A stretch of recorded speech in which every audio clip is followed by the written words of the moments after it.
UGC net JRF का exam वाकई leak हो गया है? क्या ये उन लाखों बच्चों के भविष्य के साथ धोखा हुआ है? अब इन दोनों सवालों का जवाब स्वयं गोहाना पुलिस ने सामने आकर दे दिया है। दरअसल आज सुबह से ही मीडिया में इस तरह की खबरें चल रही थी कि यूजीसी नेट जेआरएफ का एग्जाम जो कि 18 दिसंबर को हुआ था, वो एक दिन पहले ही 17 दिसंबर को गोहाना में लीक हो गया। कुछ बच्चों को एक कबड्डी एकेडमी में ले जाया गया, उन्हें वो पेपर दिया गया, एग्जाम से एक दिन पहले पेपर आउट हुआ है, इस तरह के दावे किए जा रहे थे।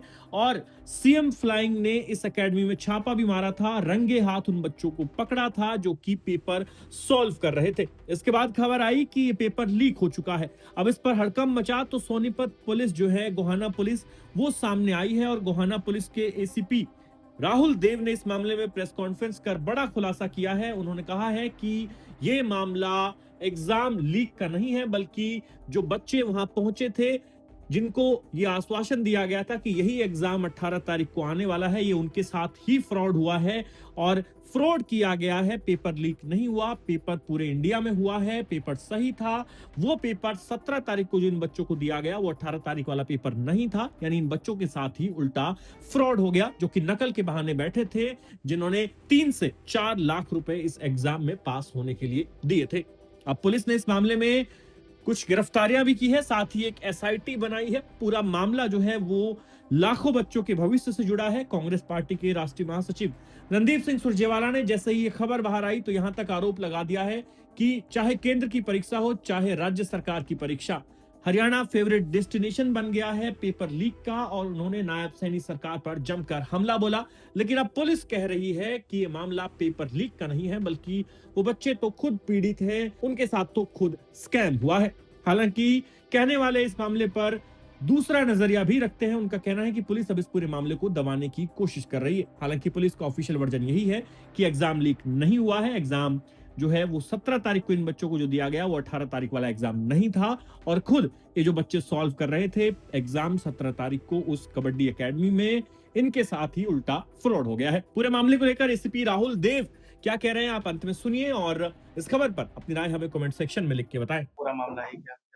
जैसा कि आपको विदित है कि आज कुछ समाचार पत्रों के ऐप पर ये न्यूज़ चली थी कि यूजीसी नेट का पेपर जो 18 दिसंबर को था, वो लीक आउट हुआ है। जो ये बिल्कुल एक भ्रामक खबर है और तथ्यों पे आधारित नहीं है, ना ही खबर चलाने वाले ने किसी भी अनुसंधानकर्ता या पुलिस का कोई भी वर्ज़न लिए बगैर ये खबर चलाई है।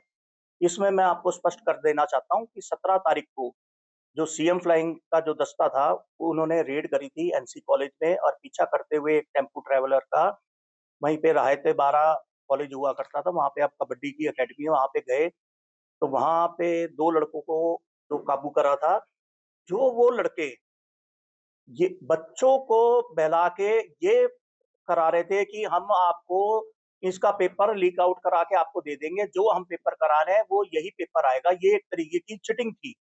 ना कि कोई पेपर लीक आउट और ना ही इस पेपर लीक आउट की किसी भी अथॉरिटी ने, ना ही यूनिवर्सिटी ग्रांट कमीशन ने या किसी ने भी अथॉरिटी ने इसको लीक आउट नहीं हुआ है और शांतिपूर्वक और सही तरीके से ही अगले दिन ये पेपर हुआ है और पूरे इंडिया के अंदर ये पेपर हुआ है। सर बच्चों से इसमें पैसे पैसे की कोई डिमांड? हाँ, बिल्कुल, ये जो आया था कि जो 2 लड़के थे, जो करौथा के रहने वाले थे, एक तो नरेश और एक सचिन, नीरज और सचिन, इन दोनों ने ये साजिश रची थी और भी इनके साथी हैं। इसके अंदर एक एसआईटी बना दी गई है, जो आगे की जाँच अब एसआईटी करेगी। सर कितने बच्चे वहाँ मौजूद थे? किस कौन-कौन सा पेपर वहाँ कराया जा 15 से 16 बच्चे वहाँ पे मौजूद थे, जो केमिस्ट्री और जनरल साइंस का पेपर वो करवा रहे थे, ये बताकर कि ये पेपर आ सकता है और ये पेपर आएगा। ये एक तरीके की चीटिंग है, धोखाधड़ी है। पेपर लीक आउट का इससे कोई भी संबंध नहीं है, ना ही कोई पेपर लीक आउट हुआ है। इसमें मुख्य सरगना कौन है सर? मुख्य सरगना अभी इसकी जाँच जारी है, अनुसंधान जारी है। इसके लिए एक स्पेशल इन्वेस्टिगेशन टीम जो हमारे एसीपी हैं, उनकी अध्यक्षता के अंदर बना दी गई है और इसकी गंभीरता से जाँच कर रहे हैं। और मेरा आप सभी से निवेदन है कि इसमें जो भी हमारे पास तथ्य सामने आएँगे, हम आपके सामने रखेंगे। कोई भी ऐसी भ्रामक खबर ना चलाएँ, जिससे बच्चों के भविष्य का सवाल उठे। क्योंकि पूरे देश के अंदर ये पेपर हुआ है और बच्चों के भविष्य का सवाल है। मैं फिर बता रहा हूँ, अभी तक हमारे पास किसी भी एजेंसी ने कोई भी पुष्टि नहीं करी है, ना ही हमारी इन्वेस्टिगेशन में आया है कि ये पेपर लीक आउट हुए हैं। सर ये रोहित बारा कहाँ पड़ता है? और इसमें कब बता रहे ये हैं कि चिड़ाना के पास पड़ता है ये। और पहले तो ये एनसी कॉलेज जो इसराना है, वहाँ पे हमारी टीम गई थी और उनका पीछा करते हुए बच्चों का, और रायते भारा वहाँ पे जो कबड्डी की अकेडमी है, वहाँ पे आए थे। कैसे आए सर? एक टेम्पू ट्रैवलर है जिसको भी कब्जे में लिया गया है। सर बता रहे हैं कि 35 के आसपास बच्चे थे। नहीं, 16 से 17 बच्चों के हमारे पास थे। बच्चे और भी हो सकते हैं।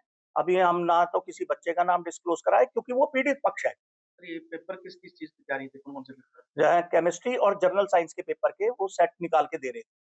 लगभग एक बच्चे से कितने पैसे की डिमांड? अभी इसकी तफ्तीश जारी है। एक-एक पॉइंट पे, एक-एक तथ्यों पे जो है ना इन्वेस्टिगेशन की जा रही है और गंभीरता से इन्वेस्टिगेशन की जा रही है। कौन-कौन इसके अंदर शामिल है, पहले उनका क्रिमिनल रिकॉर्ड भी छाना जा रहा है। तो जैसे भी जो भी तथ्य आएँगे हम आपके साथ शेयर करेंगे। सर कितने लोगों के खिलाफ मामला? गिरफ्तारी कितनी हुई? अभी 2 की गिरफ्तारी हुई है। अभी जिन-जिन के नाम आते जाएँगे आपके साथ हम शेयर करेंगे।